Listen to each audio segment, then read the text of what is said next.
this is not something new that I heard, no? Kasi yung matagal na lagi namin to na pag-uusapan ni Senator Bong. Lagi niya naman nasasabi sa akin yan na pare, nahihirapan ako. Nagtatalo ang isipan ko, damdamin ko. Pero that is, ano lang yun eh, yun bang, he's just saying, so, kasi overwhelming naman talaga eh, tsaka nakakagulat ang nangyari, di ba? No one was, we weren't planning that he would be running for president, tapos biglang VP, tapos president. Running na for vice president, tapos biglang president, on top of everything that we've been doing.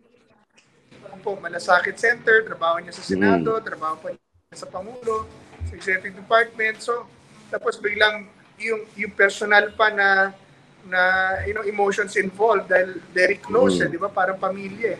So, it's really overwhelming at this point and it's happening so fast. So, yun mga bagay na yun are normal.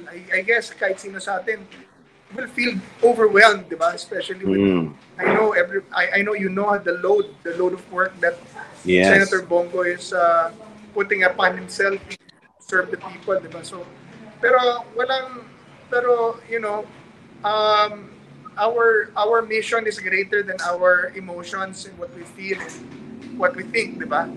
In the end, as leaders, we will have to stand up for the weaker people, for others who cannot stand up for themselves. And malayo pang eleksyon, maraming mangyayari. So I'm sure he just needs to rest and we're behind him. And PBBS, PDP, and all, lahat ng mga natulungan niya are rooting for him and kumbaga umaasa dahil sa kanya, dahil kailangan ipagpatuloy yung mga nasimulan namin. Laban sa korupsyon, droga, kriminalidad, terorismo. And he, you know, if I don't know, I don't see any other presidential candidate who has track record in doing all these advocacies.